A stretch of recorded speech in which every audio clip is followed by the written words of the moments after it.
Yes, Is Holly going to automatically switch it? I don't need to do yes. anything. Okay. You don't need to do anything. Perfect. Yes. So she'll start the webinar here, like when we give the cue, and then I'll do the introduction, and then I will fall off screen and just be here to assist. And again, I'll mark the time and give you, I'll flag you when we need to get on to the last question or two, and then I'll come back on to do the formal thank you and adios. Great. Okay. I'm just going to see something.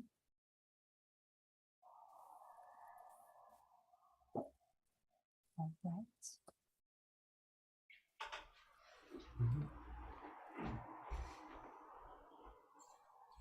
Beth, are you going to tell me when it's time for Q&A as well? Because if not, I've got timers. Yes. Yes. Oh, look at that. You're so prepared. Yes, I will. Hi, Danny. Of course. Hi, Danny. Hi, guys. This is Danny Friedman, who is the co-chair for the Press Club's freelancers. So Hi. he's coming to say hi. Hi. Hi. Thanks so much. Thanks so much for being with us today.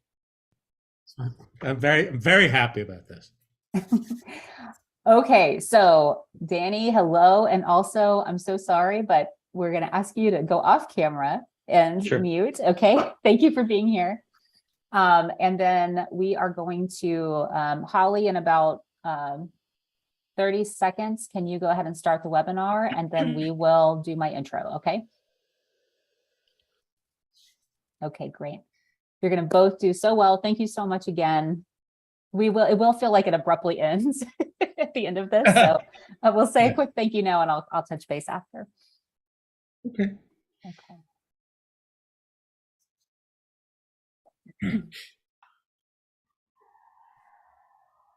Hi, everyone. We are so glad that you're here with us today. Before we get started, we'll give everyone a minute or two to get settled in, either in the webinar room or in the live stream.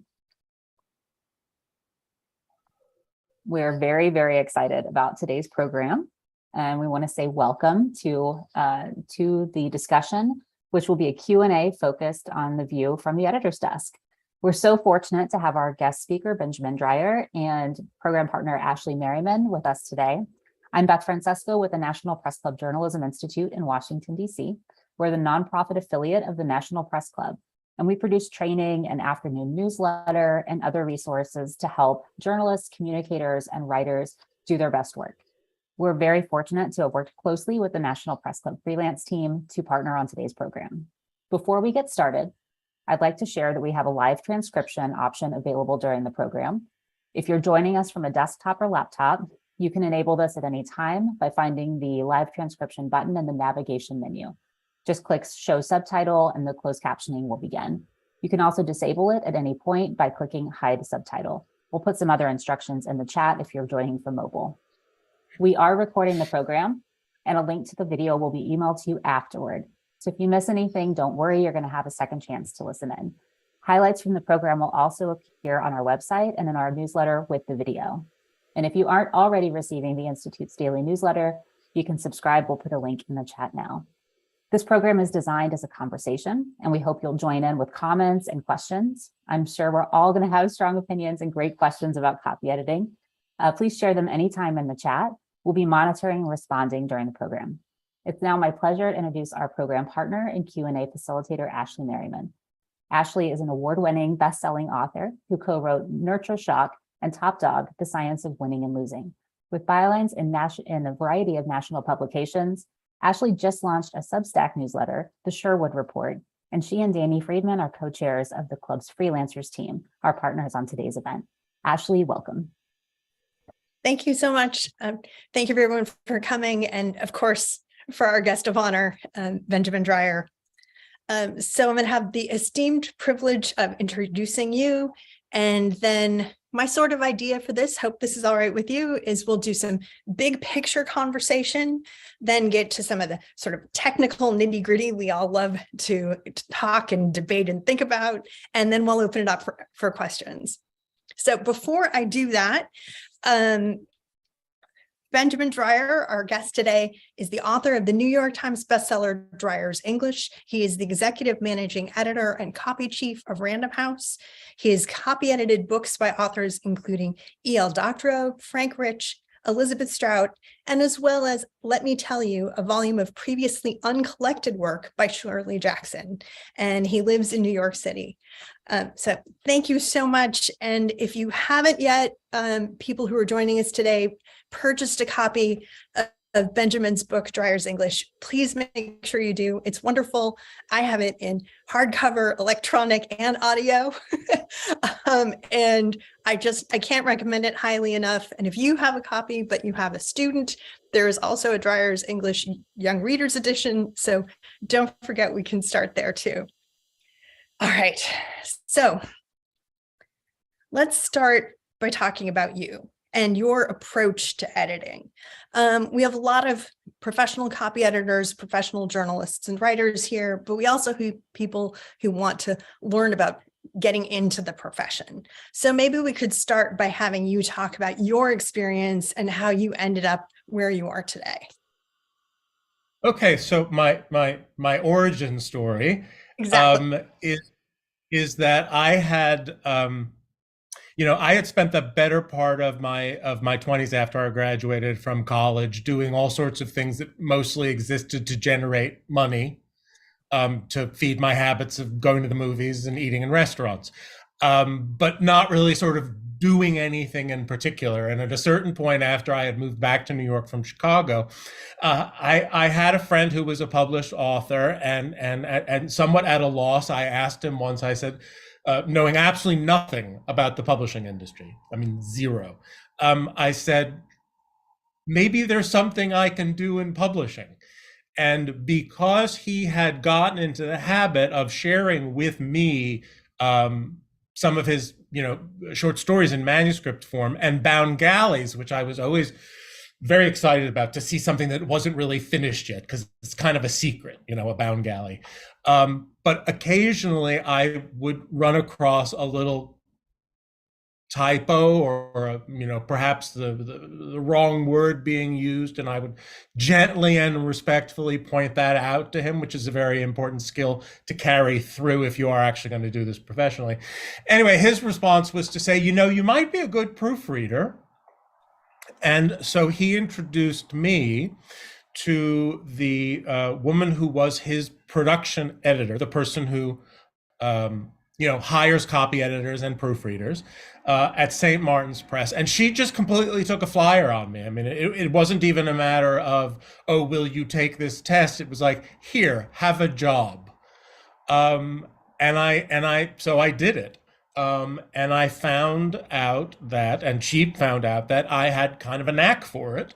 So I just started doing it, and I started proofreading. What I found fascinating was, again, and this sort of speaks to my not really knowing how any of this worked, is that as a proofreader, I was reading page proofs against manuscripts that were sent to me with the job. And of course, this is the very early 1990s, so we're still entirely in the paper era. So what I am reading are manuscripts with lots of handwriting all over them, things crossed out, things corrected, things inserted into lines, questions being asked in the margins, suggestions for changes in text. So there's this whole thing going on that I was just simply completely unaware of, and I learned to copy edit essentially by watching good copy editing going on in the margins. And of course in the middle of the lines as well. Anyway, at a certain point, I suggested to this, this wonderful heroic production editor that perhaps I could graduate myself to copy editing, and her response was, sure, let's do that too. Anyway, that's the beginning of it. It wasn't very long before I was actually offered a full-time in-house, in-office job as a production editor at Random House, and that's where I've been for what will be 30 years this coming October. Wow! I hope you're gonna have a party. I'm gonna do something. I'm going to do something. You better do And the thing that I have to say, because you particularly did ask me about, people wanting to get into the profession. It's not as easy as it was 30 years ago for somebody to simply wander into proofreading and copy editing because it seems like a good idea and somebody feels like mentoring you because they don't have anything better to do with their time. But I do try to remember that somebody took a chance on me. So I do try to help people who are finding their way in, in my department. We do receive resumes from people who are trying to get into proofreading and copy editing. We do actually, and I'm really proud of this, the work that some of my colleagues have been doing. We've established a mentorship program, working with, it's in its second season right now of working with undergraduates.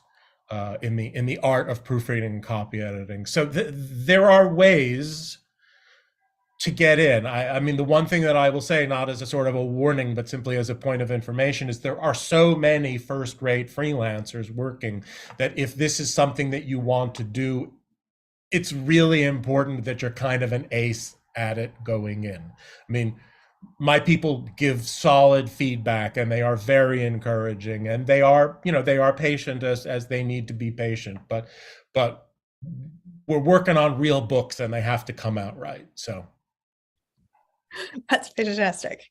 All right, so let's talk about the role of a copy editor and especially how you distinguish, as we've talked about before, the copy editor versus the editor. And what do you think those things are, and how does that play into your work? I mean, the role of the person that I refer to as the editor. I mean, those are the people who contract with agents to bring books into the house. They are the ones who do all that sort of multi-draft, long-term, big arc work on manuscripts. And of course, it is also the job of the editor to champion a book, through its publication, dealing with marketing people and publicity people. The specific on the page work of those editors, as I said, big picture, long arc. I remember my wonderful late colleague, our former editor-in-chief and publisher, Susan Campbell, who would, if I happened to be wandering past her office, she would be like, "Oh, come in," and we would just chat. But one day, I remember that she was sort of talking through in my presence something that she was wrestling with in a manuscript. And I was listening to her, and I wished that I had recorded it so that I could remember everything that she said, because she was essentially speaking a language that I don't speak. It's a completely different brain, the way she looks at manuscripts and the way I look at manuscripts. She, of course, is indeed looking at the whole thing. Copy editors will tend to view manuscripts on a sentence by sentence, line by line, paragraph by paragraph basis. You are, of course, reading for plot inconsistencies and people, and in a novel, making sure that characters' hair stays the same color from beginning to end, unless it's acknowledged that they're dyeing it. But you are reading on a sentence by sentence level. It's very small picture. So that is a difference. I mean, there are many differences, but that is one of the big differences between what editors do and what copy editors do. And copy editors are, of course, in there to do all that sort of basic mechanical stuff, making sure the words are spelled correctly, making sure the subjects and the verbs agree, doing a little sort of rudimentary fact checking. I mean, copy editors are not fact checkers. Fact checkers are fact checkers, but copy editors are responsible for what I always think of as checking facts in plain sight, which is to say things that are easily Googleable, like the spellings of names, and making sure that people were born when they're supposed to be born and dead when they're supposed to be dead, making sure that the names of, that Jello is spelled properly, that sort of stuff. But you're doing all that little stuff, but you are also looking for other things like, authors have pet words. Each author has their own pet words, but authors have pet words. And at a certain point, you're going to notice that the word murmur has come up for the 15th time in 7 pages. And then you're going to start ticking it off and pointing out to the author that some variety might be called for here. You're also, I find that authors find that incredibly amusing when you notice that. They think it's like a party trick. But really, copy editing is, I think, it is a series of how many of these little tricks do I have, up my sleeve and in my hat, to perform on a manuscript. And each manuscript, of course, is its own thing, but you're bringing all of your tricks with you when you do the work. My favorite word is catalyst. Guilty. Oh. It's always a catalyst, and I do a search afterwards to see how many times I've used it. Yeah, I mean, I know most of my own bad habits too, but it was quite bracing when my book was being copy edited by a superb copy editor to find out that there were any number of bad habits I was not aware of, that my copy editor was only too happy to point out to me. Well, that was my next question, was what is the process of writing Dreyer's English? How has that made you think differently about both being a writer and approaching copy? And I'm sure you had a lot of process in the writing of it, but I was also thinking about like the audiobook or the British version, since you have a whole chapter on the difference between British and American. Did you like rewrite that for the British? So how does that impact your craft at this point? Okay, so let's sort of bust that down into a few of its parts. Certainly the one thing that writing my book and seeing it through publication has brought out in me is perhaps an increased sense of compassion for the anxieties of writers. It's a dangerous, hard, exposing thing to do, to write.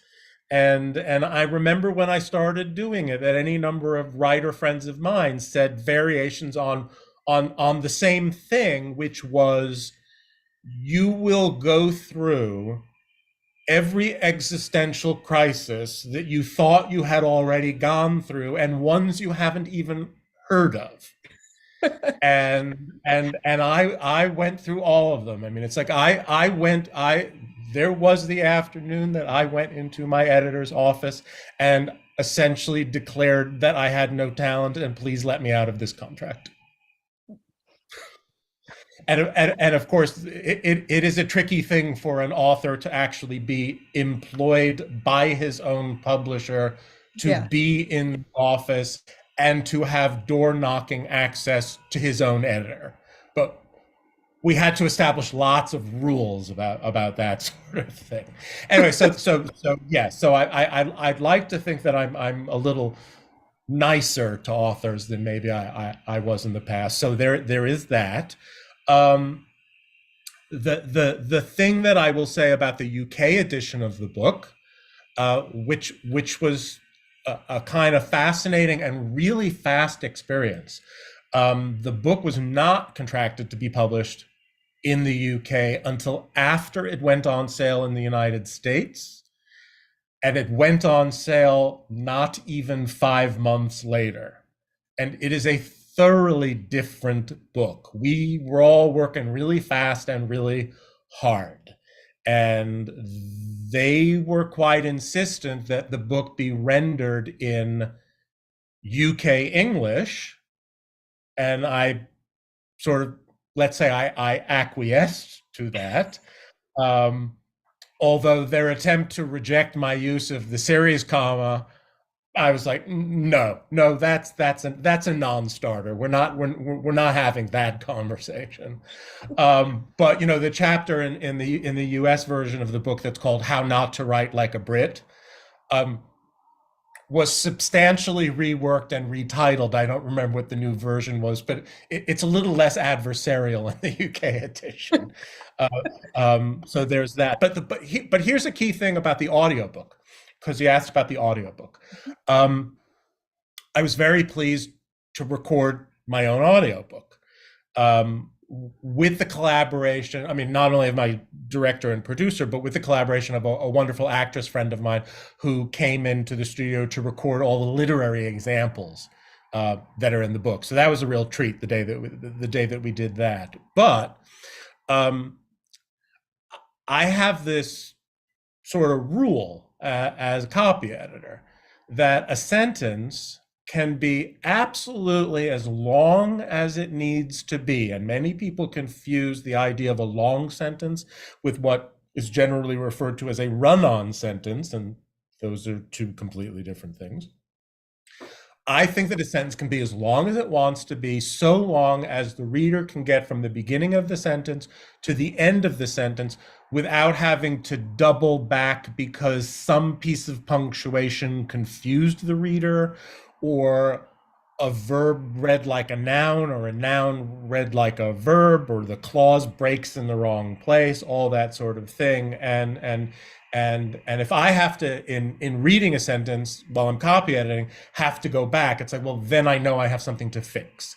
So I'm recording the audiobook, and there were a couple of times where I got lost in my own admittedly lengthy sentences, and happily still had just a few minutes before we were getting ready to send the print book to press to do a little last second tweaking. Awesome. So, yeah, I made my mistakes too. So, good for me. And reminded you how great it is to have a copy editor who has your back. Right? Exactly. So towards the end of your book, you quip, "Damn it, Jim, I'm a copy editor, not a sociologist." But I really would love to hear your thoughts about how changes in culture and society are actually impacting copy editing almost in real time, even in the past couple of weeks with the doll estate and all of that. What's your take? And, how much is copy editing a mirror or a lead? Or what do you think on these issues? I mean, damn it, Jim, I am now a part-time sociologist because it is my job to support the evolution of language.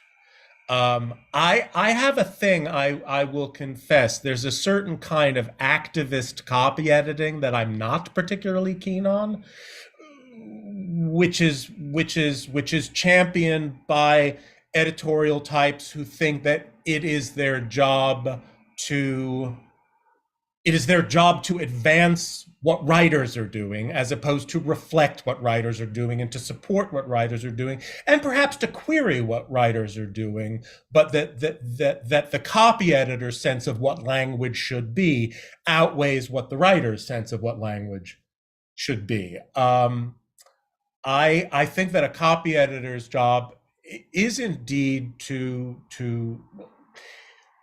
I mean, there's a lot of prongs to it. I mean, there's the part of me that gets to be sort of that continues to be a little bit on the prescriptive side, because I find that, as a rule, writers don't like to be exposed by tricky little trivial usage confusions. They enjoy leaning slightly more conservatively about that. I mean, just for instance, to cite something I was thinking about this morning, it's like the traditional piece of phrasing is that something centers on something.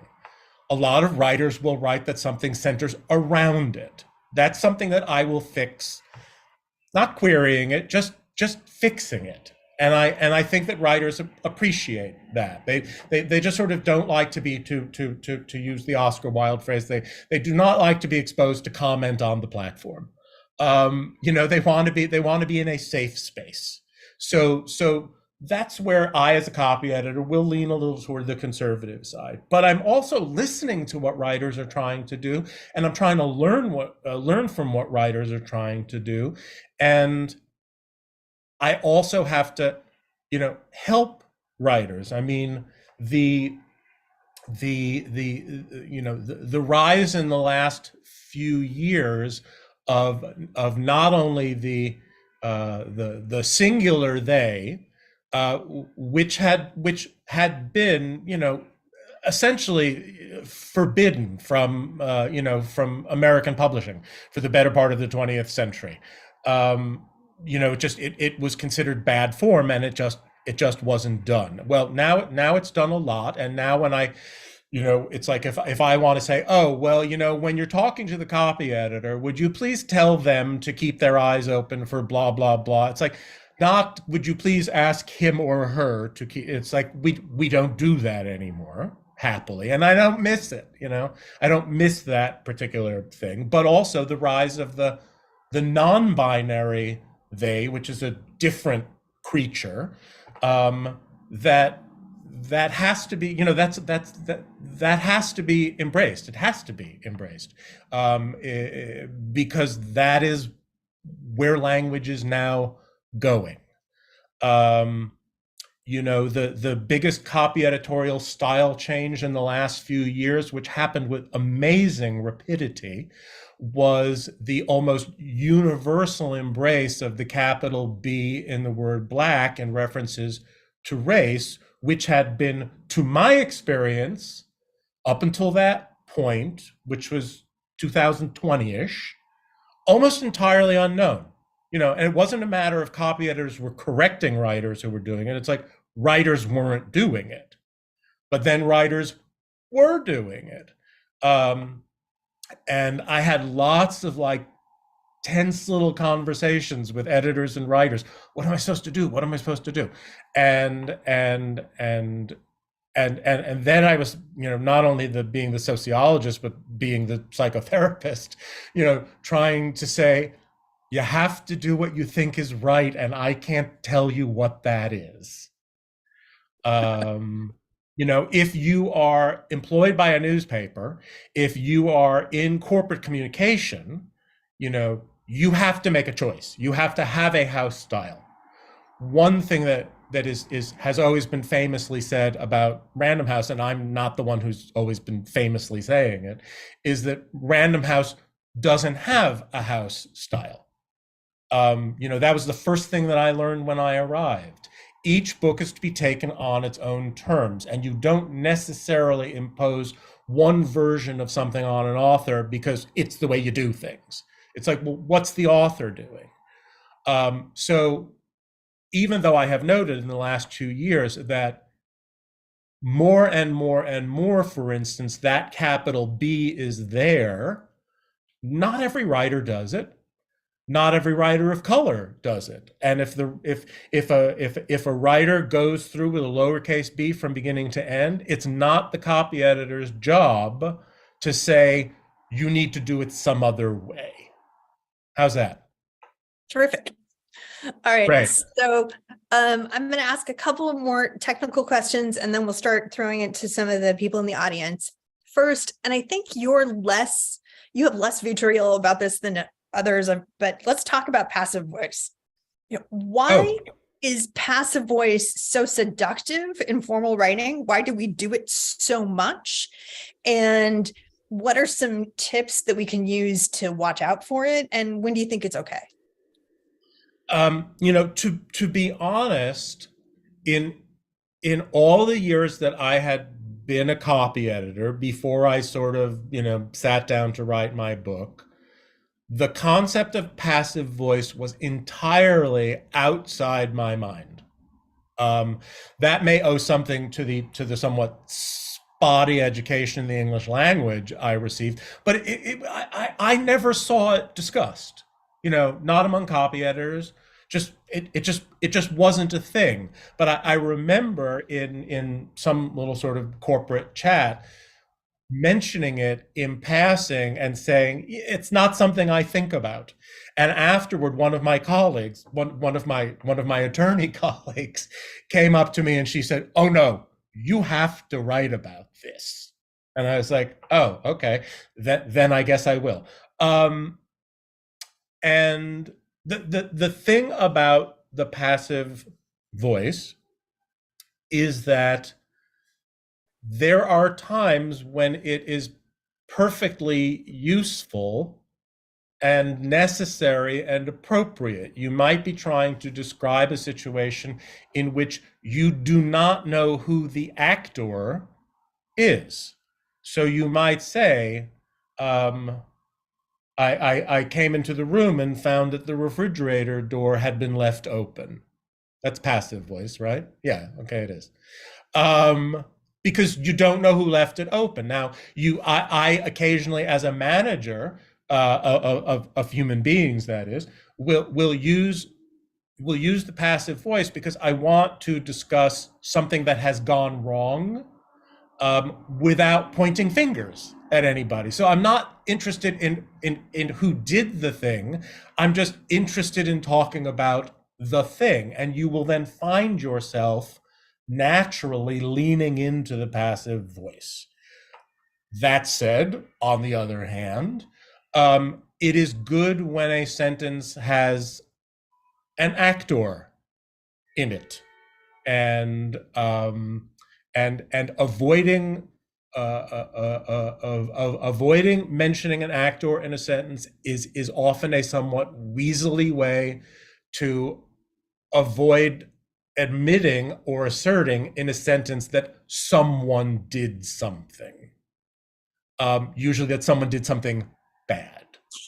And as is famously, regularly mocked on Twitter, it's like any discussion of anything involving the police so quickly finds its way into the passive voice, and it's like nobody actually did something. It just kind of happened. It's a whole subgenre of mistakes were made. And you have By whom?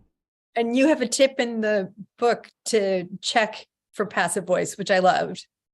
Oh yeah, and the thing, Lord knows, it's not something that I thought up, and it's also not, I have been repeatedly told, 100% reliable, but nothing in copy editing is. But if you can add the words, what is it? What do I say? By clowns? By a clown? Clowns or zombies? Oh yes, by zombies. Sorry, but yes, clowns are scary too. But yes, if you can tack the words by zombies at the end of a sentence, your sentence is most likely in the passive voice. All right. So one more question before I flip to the audience questions, which is Sure. Your war on unnecessary words and the throat clearers. So what are some of those words we need to remove from our vocabulary that I've already probably said 20 times? All right. Now, me too. The thing that I always feel the need to make clear when I bring up the subject is because people's ability to not read what one writes is kind of maddening sometimes. I do not, as a rule, say you must not use any of these words, like very, rather, of course, actually, although I think that you could go your whole life never using the word actually again and you will not miss it. I do suggest that you take a shot at going a week either not writing them or writing them and taking them out, which is not the same thing as not using them. My wonderful friend Amy Bloom once took exception to my sort of knee-jerk condemnation of the use of the word very, by saying, Benjamin, sometimes you just want those two little unaccented syllables to just give a little sort of everyday oomph to what you're writing. And of course, she's a genius and thus, of course, is correct. But as I do always like to say about the word very is that it masquerades as an intensifier. It's supposed to be emphatic, but that to my eyes, what it actually is doing is pleading. To declare that somebody is smart is that's saying something. To say, oh, he's very smart, it's like, because you don't believe it, or because you think the person you're speaking to isn't going to believe it. So I find that the word very is as a rule not so necessary.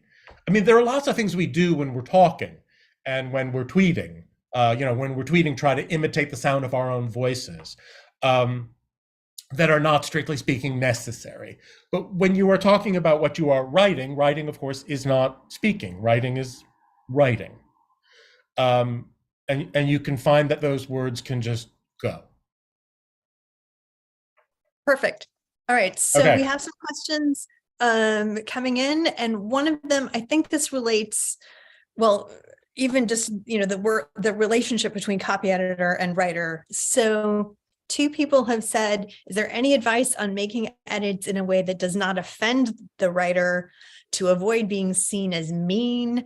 One of them said, I have no mercy. Is this normal? All right. Here's the thing about, here are some things about being a good copy editor. First, don't get started right away. Open the manuscript and read 25, 30, 35 pages with your hands behind your back. Start by listening before you start fixing. Because if you're listening to what the author is doing, then you will remember that your job is to enhance the writing, not change the writing. I mean, we're talking about presuming that the writer can write, and not all writers can, but let's start with the assumption that you are working on something by a writer who can write. So first you listen. Then you try to bear in mind that your job is not to see how many things you can change. It's to change as many things as need to be changed. There is also the very little trick of remembering when you are offering a change, either making it and then asking for permission in the margin, or querying something in the margin, that the letters okay followed by a question mark to remind the writer that you are actually asking for permission to do something. That goes a long way too.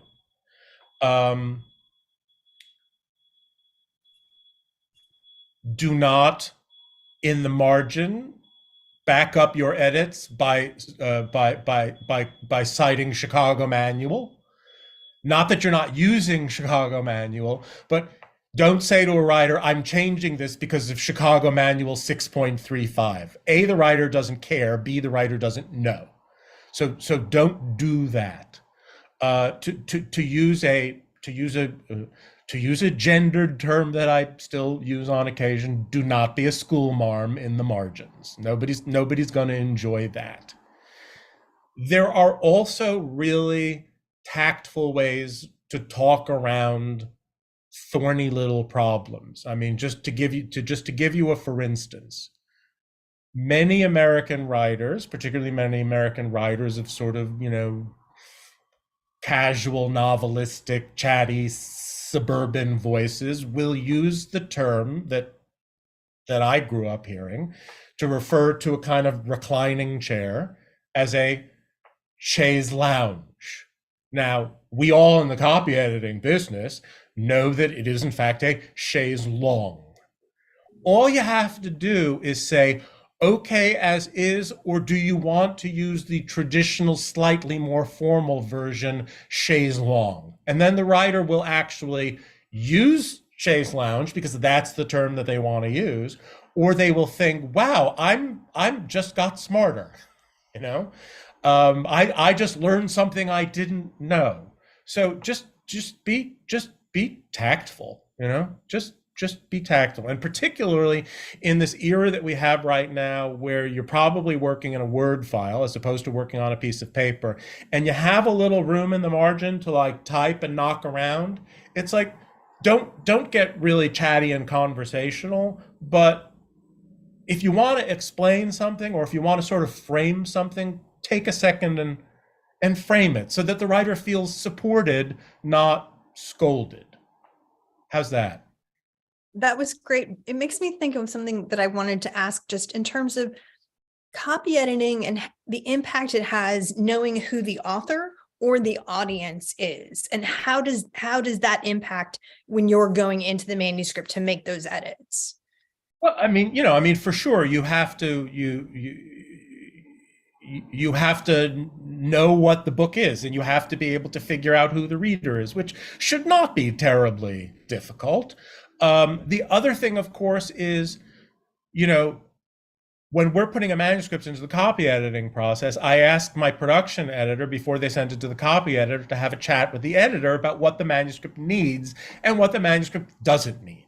And is the author receptive to changes, or is the author not receptive to changes? As a copy editor, you can have that same conversation with whoever hired you. It's like, so you ask, if you're about to do something that you think is kind of serious 100 times in 20 pages, maybe have a conversation before you just keep doing it. So there's, so there is that. I mean, it's like there was a period in my career a few years ago when I had 2 living authors that I copy edited on occasion. Now I continue to work with Elizabeth Strout. She's mine, I'm hers, which is a great partnership. We have a really good time. But there was a time when I was copy editing Janet Ivanovich's manuscripts, which was a lot of fun for me. But she is not Liz Strout, and Liz Strout is not Janet Ivanovich, and I had to bring 2 different brains to 2 different writers. And for instance, it's like, one does not attempt to introduce Janet Ivanovich to a semicolon. She's not a semicolon kind of gal, It's like, I copy edit her the way she needs to be copy edited. And by the way, she was a great one for being so amused every time I pointed out that she was, that she'd used this word 3 pages earlier. Like we were playing the old TV game show Concentration. It's like, how do you remember that? It's like, I have a search function. Perfect. Yeah. So someone has asked, and I know Random House famously doesn't have house style, but a university editor is saying that her job is to have that editorial style guide, and it's very difficult to get people to use it. So do you have any tips on how to get that house style to be something that the writers or even other editors are following? Well, to be honest, I will say that to say that Random House doesn't have a house style is a lie. I mean, Random House follows most of the same things that everybody else follows, like titles of books go in italics, short stories go in Roman in quotes, that non-controversial stuff. But Random House does have a house style. Our copy editors impose the series comma without asking. They just do it. Don't ask, you just do it. Now, some authors wise up and they will preempt you handing the manuscript in and saying, I know what you're going to do, and don't do it. But I'll tell you, that happens like once every 7 years. So we've never put a manuscript into copy editing and imposed the series comma, and the writer was like, absolutely not. It's like, it's just do it. Anyway, but we do have a copy editorial proofreading style guide that is written and refined and refined and refined. And we do expect our freelancers to mind it. Not necessarily do this, but this is how you frame this question. This is what we endorse. This is how we think it's best to support a writer's intentions. And it's important to us that our freelancers pay attention to it. It's not a whole lot of restrictive stuff, but it is how we think manuscripts should be thoughtfully copy edited. Now, of course, again, if you're the New York Times, if you're the Washington Post, you have rules. It amuses me every time I occasionally write a column for the Washington Post. I have gotten into the habit of avoiding writing anything in threes because I know that if I put a series comma in, they're going to take it out. It's like, well, I'll show you. I won't give you the chance. But it's like they got house style. Right. So a bunch of people have been asking if you have any suggestions for self-editing. How can you catch your own copy editing? Because I think that's one of the hardest things to do. It is a hard thing to do, and ultimately I'm going to have to say that depending upon the degree of importance and severity of what it is that you're writing, you can't depend upon only yourself. You have to you have to get somebody else, whether you're actually in the publishing process in a house. So of course you're going to have copy editors and proofreaders, or you're writing an important paper. I would not necessarily depend upon only my own eyes to make sure that something is okay. That said, how can you best be your own editor? I would say that the easiest way to do it is to read what you have written aloud, because it slows you down. B, it makes you concentrate. The brain is less likely to do what brains do, which is to correct mistakes so that you don't see them. But also you will hear what's not working. You will be reading something, like I was saying about narrating my own audiobook. I got lost in one of my own sentences, and I realized how it had to be fixed. So if you're reading something out loud, you will hear infelicities that you will not necessarily see if all you're doing is looking at your manuscript page. So I think that's really the best way to go about it. I do the start from the bottom and work up trick. Is that something that you recommend people do, or? I mean, I know that that's endorsed. It's not one of my tactics. I mean,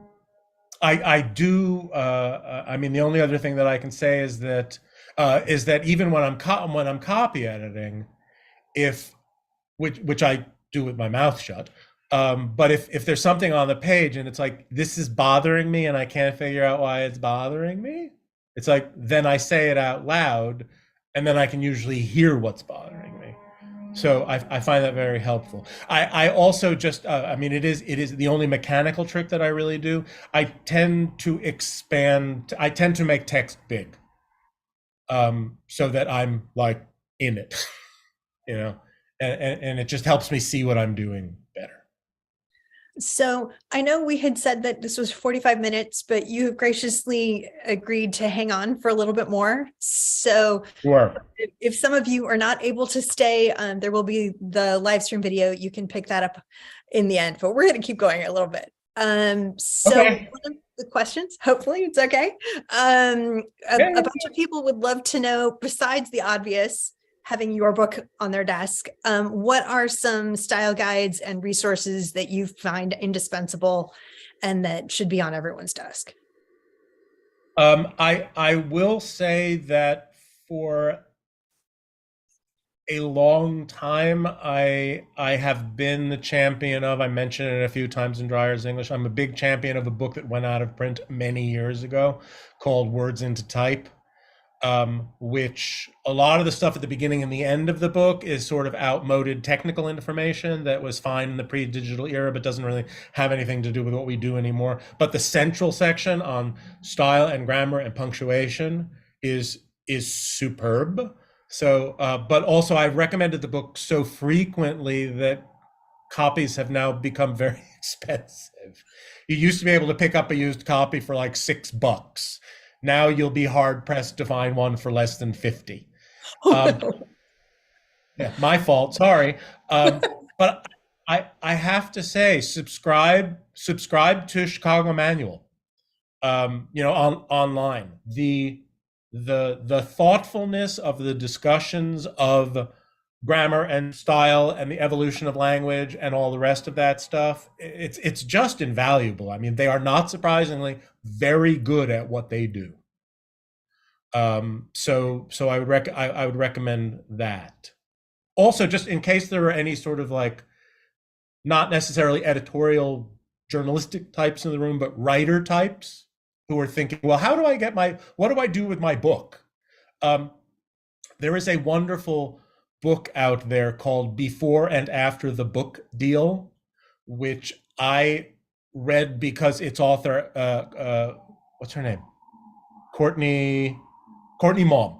I was asked, would you read this and consider blurbing it? And I was like, well, I will read it and I will consider blurbing it. It's this wonderful book that I learned so much from, and I'm speaking as a person who works in the publishing industry and had been at that point a published writer. But there's tons of stuff in this wonderful book about how it all works. From the agenting issue to the touring issue and everything that goes in between. So I would say that it's an essential book for budding authors who wish to be published. And then also Matt Bell's Refuse to Be Done, which is a superb book, particularly for writers of fiction, about drafting and revisiting and the kind of thoughtfulness that goes into writing a novel. So those are my big hits, plus my book. And obviously more copies of your book. Definitely. So we have a lot of daily journalists who are just cranking out copy. Do you have any tips for them in terms of speed editing, especially if they're not even able to print it out? They're doing a blog, they're putting something straight online. And how do they tell their bosses and their executives that we need more copy editors on staff and the value of copy editing? Softballs. We're doing softballs.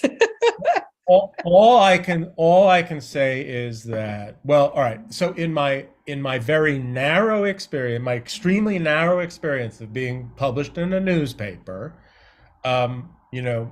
my editorial and copy editorial support at the Washington Post is brilliant, and thoughtful and helpful. So there are people doing this. There are people doing this work, and I like to flatter myself that I write fairly clean copy, but I get copy back with like suggestions and changes in it, which I think is important. I mean, it's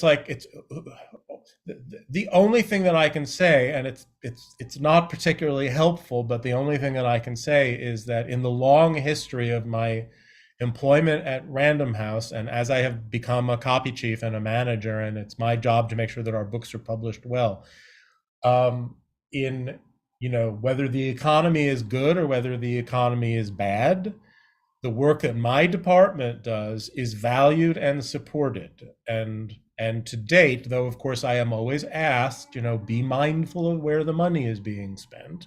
And, we try not to waste money.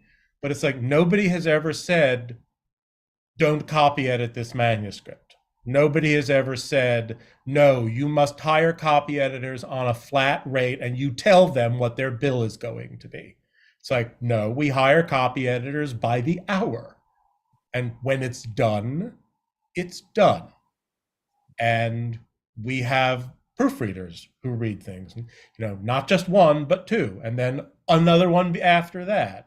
It's like, so I'm very proud of how seriously Random House takes copy editing and proofreading. And I guess the only thing I can say is like, if the best thing you can do is go to somebody and say, well, Benjamin Dreyer said, it's like, it's not going to get you anywhere, but give it your best shot. All right. So, how are you when you're doing a first draft? Are you trying to make it perfect? Are you just getting words out there and you're going to fix it? Or what's your standard for your own first draft? No, the thing that I have found, I mean, there was a lot of struggle for a couple of years as I was working on the book, trying to figure out what my voice was supposed to be and trying to figure out what the writing was supposed to be. And it was difficult, but there did finally come this sort of aha moment where I realized what it was I was trying to do and how it was that I was trying to do it. And it wasn't like I then went into a trance and the next thing I knew the book was finished and I hadn't done anything. It's like, I mean, I had to, it was still an effort, but it went faster. And as nothing succeeds like being approved of, I have certainly found in the writing that I have done in the last few years that it's no longer so terrifying to me to sit down on a writing day and open up a Word file and get to work. I can't say that there's a magic trick for writers to be comfortable in your own head. You have to get there in your own possible way, but I'm certainly grateful that when it's a day for me to write, I'm no longer questioning the entire process. And the thing is, it's like I don't write unconsciously.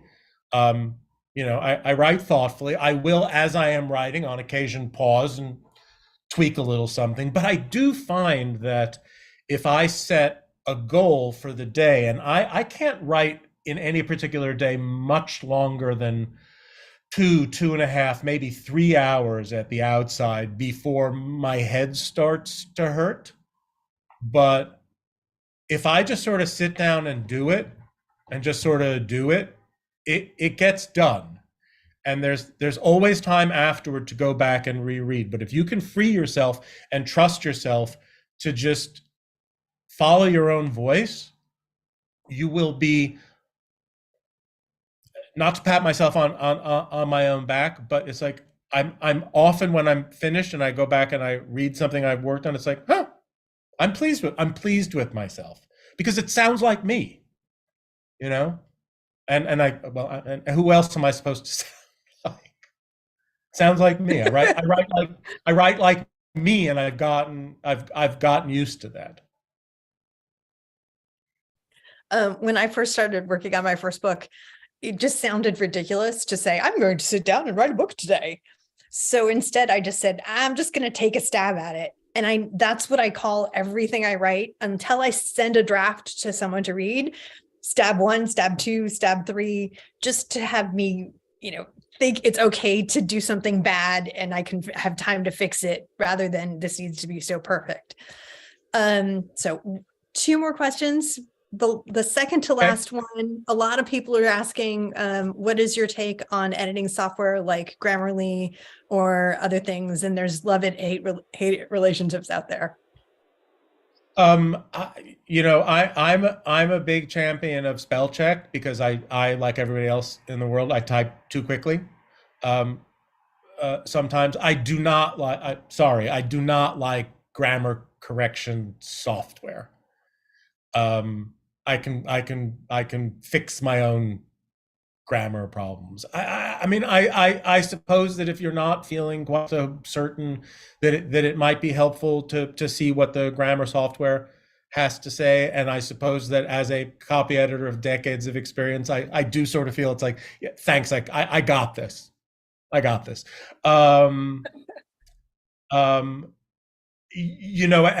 one point somebody did approach me with the idea of making me into a grammar software, and I was sort of tickled by the idea, but ultimately it felt to me as if that was antithetical to exactly the approach of copy editing and editing that I'm trying to support in the book, which is to say that it's not automatic.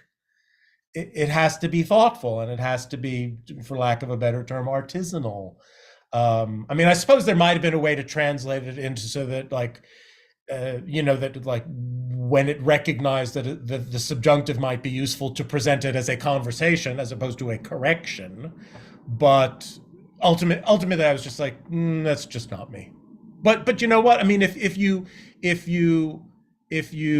feel the need to have some support or to have somebody challenge you on occasion and you don't have me on speed dial, I suppose that using Grammarly might well be useful. How's that? Great. Okay, so notwithstanding the title of the book you recommended refused to be done, how do you know when you're done? When you're copy editing? Oh, how do I know when I'm done copy editing? Or Oh, if you want to talk about as a writer, either one works. yeah. Let's not talk about that. How do I know when I'm done writing? How do I know when I'm done copying? It's like I think that there's only, I think that there's only so much copy editing that a manuscript can stand, and there's only so much copy editing that you can do before you are spinning your wheels. And I think that as a copy editor, particularly as a copy editor of a manuscript for a book publishing company, you do also have to recognize that there are proofreaders to come after you. But you know, as a copy editor of a 90,000 word manuscript, I will make my way from beginning to end at a reasonably measured pace, and then I will go back and read the whole thing all over again in search of things that I might have missed. I am happy to note when I do that occasionally I do have a couple of really good, oh wow, look at what I didn't notice last time. But if you've done it, if you've done it thoroughly and not too quickly the first time, hopefully you're not going to run into too much the second time. But two reads of a manuscript, that's got to take care of it. Okay, well, a lot of people in the chat are asking for the Dreyer grammar software or to get your number for speed dial. But I know everyone is enormously grateful, and the number of people who've been saying the things they're going to be different and change how they worked because of what you just said is really amazing. So thank you so much. And I had a blast doing this. We could have done this for hours, but instead I'm going to regretfully give it back to Beth. One last thought, if I may, before we cut off. As everybody probably knows, I am incessantly on Twitter. I am always happy to answer a well-addressed question. I have to say, appreciate if somebody actually takes the trouble to look in the book before they ask me a question. But it's like, if you ask me a question and I'm intrigued by the question, I'll answer the question. You know, I like to do that. It's my job. Okay, now I'm done rattling. We appreciate that, Benjamin. And I know there are a lot of questions that we didn't get to today. I feel like we could have this conversation go all day and then all night and then the rest of the weekend. But I want to say a big thank you to you, Benjamin, and to Ashley. You've packed so much information into this short time frame. And as an editor myself, I picked up some great tips and always am learning from you. And we also want to say a huge thank you to the participants in the audience today for the great questions and comments. Is the most active comment section we've had in a very long time. And I know we weren't able to get to all the questions, and I'm sorry for that. Whether you joined us in the webinar room or via the live stream, we appreciate your time and your dedication to the craft. Your energy toward it is definitely evident. We'll share a link to the video soon, along with a survey that we hope you'll respond to, and additional resources so that you can keep mining this conversation. For guidance, a few people have asked if we'll share the chat transcript as well. We will, and hope that you'll find some community among your fellow editors. We want to thank you again all for being here. Stay well, and we hope to see you again soon. Thank you, everybody.